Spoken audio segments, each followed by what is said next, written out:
Hello students, आपका मेरे channel mathematics bye आजाद sir में स्वागत। और बेटा आज हम आपकी 6ठी से 8वीं तक की जो कॉमन वर्कशीट आई है, वर्कशीट नंबर 96 20 फरवरी के लिए वो हम करेंगे। यहाँ पे बच्चे अपना नाम लिखेंगे, आपने कक्षा अध्यापक या अध्यापिका का नाम लिखेंगे। तो आपने चमोली उत्तराखंड के हिमस्खलन में भयंकर तबाही के बारे में सुना होगा। यह एक प्रकार से प्रकृति का प्रकोप या प्राकृतिक आपदा है। सदियों से प्राकृतिक आपदा मनुष्य के अस्तित्व के लिए चुनौती रही हैं।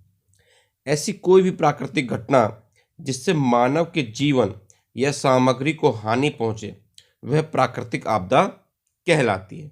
जैसे बेटा हिमस्खलन, भूस्खलन, भूकंप, ज्वालामुखी, सुनामी, चक्रवाती तूफान, बादल फटना, जंगलों में आग लगना, आसमानी बिजली का गिरना, बाढ़ या सूखा जैसी प्राकृतिक आपदाएं बार बार मनुष्य को चेतावनी देती हैं। मनुष्य वर्तमान में हम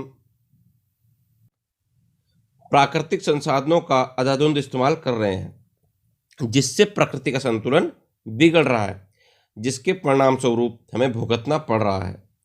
नीचे दिए गए चित्रों के सामने प्राकृतिक आपदा को लिखिए तथा उससे बचने के उपाय अपनी समझ से लिखिए।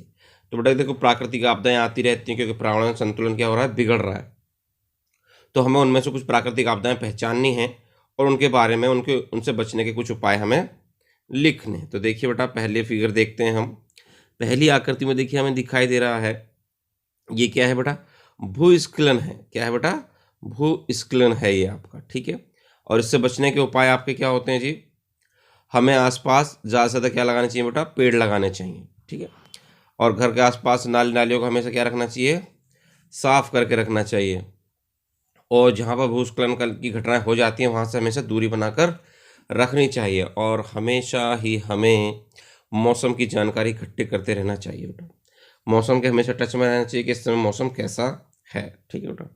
तो देखिए इसका आंसर हमने किस तरह से लिखा है, क्या लिख दिया बेटा यहाँ पर हमने, भूस्खलन। ये किसका चित्र है बेटा, भूस्खलन का।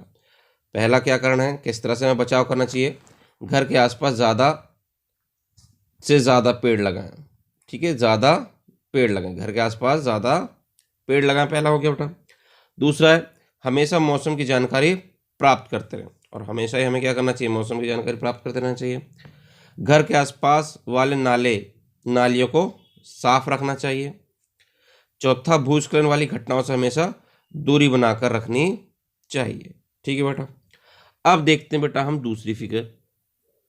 यहाँ हमें क्या दिया हुआ बेटा, हम यहाँ पर देख रहे हैं दूसरा, ये बेटा बहुत पानी दिखाई दे रहा है हमें, यानी कि सुनामी है। ये क्या है बेटा, सुनामी है, ठीक है। ये तो यहाँ हम सुनामी लिख देंगे।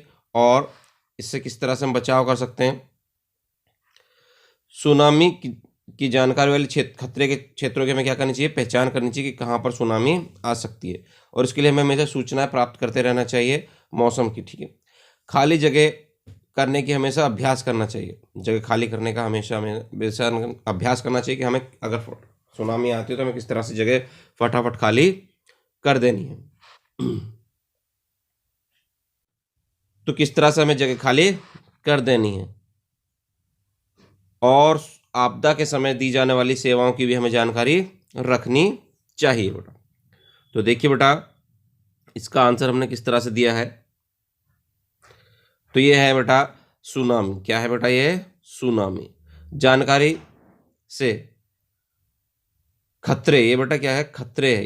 ये क्या लिखेंगे यहाँ पर, खतरे। जानकारी से खतरे वाले क्षेत्रों की पहचान करें, ठीक है बेटा। ये क्या है यहाँ पर, खतरे वाले क्षेत्र की पहचान करें।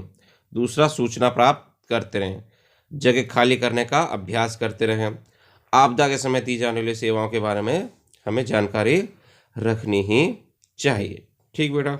अब ये देखिए बेटा, अगली फिगर आपको दे रखी है सूखा। ये किसकी फिगर है बेटा, सूखा पड़ रहा है बेटा बहुत ज़्यादा।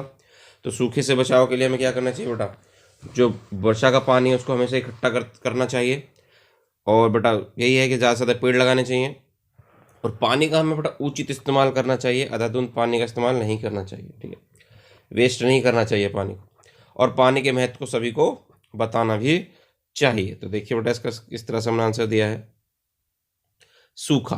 क्या है बेटा, ये सूखा। वर्षा के पानी को इकट्ठा करें, ज़्यादा से ज़्यादा पेड़ लगाएं, पानी का उचित इस्तेमाल करना चाहिए और पानी के महत्व को सभी को बताना चाहिए कि पानी हमारे लिए कितना ज़रूरी है बेटा। आगे देखिए बेटा, आगे बेटा ये आग लग रही है, जंगलों में आग लग रही है, आपको दिखाई दे रही है, तो लिख देंगे बेटा यहाँ पर क्या है, यहाँ पर जंगलों में आग लगना। और इसके उपाय क्या हो सकते हैं बेटा, जंगलों में जो हमें घर बनाने चाहिए वो आग रोधी होने चाहिए बेटा, ठीक है। और ईंधन को जंगलों में इकट्ठा नहीं होने देना चाहिए, और अगर इकट्ठा हो गया है तो उसको समय समय पर जलाते रहना चाहिए। जो कूड़ा कचरा वहाँ पे इकट्ठा हो जाता है समय समय पर जलाते रहना चाहिए। और वनों के जो कानून हैं, वन कानून, उनका सख्ती से हमें क्या करना चाहिए बेटा, पालन करना चाहिए। तो देखिए इसका आंसर किस तरह से हमने दिया है, ये देखिए बेटा, जंगलों में आग लगना, ठीक है। ये क्या है यहाँ पर, जंगलों में आग लगना, ठीक है। ये है पहला, किस तरह से बचाव कर सकते हैं, उपाय है हमारे पास, जंगलों में बनाए जाने वाले मकान आग रोधी होने चाहिए, पहला उपाय तो यही है जी। दूसरा, ईंधन को जंगलों में इकट्ठा नहीं होने देना चाहिए। तीसरा है, जंगलों के कचरे को समय समय पर जलाते रहना चाहिए।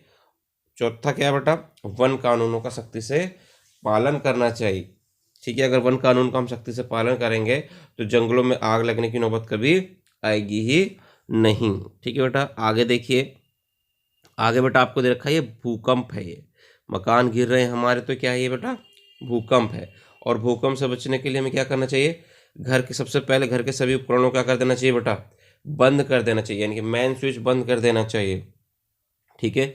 और घर में किसी मजबूत टेबल, कुर्सी या दीवार के सहारे, मजबूत दीवार के सहारे, पिलर के सहारे हमें क्या हो जाना चाहिए, खड़ा हो जाना चाहिए, ठीक है। और अगर हम मलबे में दब भी जाएं तो हमें अपनी मौजूदगी को दिखाने के लिए पाइप को या दीवार को लगातार बजाते रहना चाहिए, ताकि बचाव दल अगर आए तो उस तक हमारी खबर पहुंच जाए, वो हमें बचा पाए, ठीक है। और हमारे पास अगर बचाने के लिए कुछ भी ना हो तो हमें चिल्लाते रहना चाहिए, ठीक है। और अभी हिम्मत नहीं हारनी चाहिए, हमें बचाव दल बचा ही लेगा। तो देखिए इसका आंसर किस तरह से दिया बेटा हमने, ये है, यहाँ लिख देंगे बेटा भूकंप। और पहला, किस तरह से हम उपाय करेंगे, घर के सभी बिजली उपकरणों को बंद कर दो, घर में किसी मजबूत टेबल के नीचे बैठ जाना चाहिए, और मलबे में खुद की उपस्थिति को जिताने के लिए या जताने के लिए बेटा, ये जिताने नहीं है, क्या है ये, जताने के लिए, ये यहाँ से ये कुछ नहीं है बेटा, ठीक है। मलबे में खुद की उपस्थिति को जताने के लिए पाइप या दीवार को बजाते रहें और हिम्मत ना हारें, ठीक है। हमें बचाव दल बचाने अवश्य आएगा। तो इस तरह से बेटा आपकी वर्कशीट पूरी होगी। उम्मीद करते हैं आपको अच्छे से में आगे की वीडियो पसंद आए तो वीडियो को लाइक करना, शेयर करना और कमेंट करना। और आपने अभी तक हमारे चैनल को सब्सक्राइब नहीं किया है तो चैनल को सब्सक्राइब कर लें, बेल आइकन को प्रेस करें। मिलते हैं आपसे अगली वीडियो में।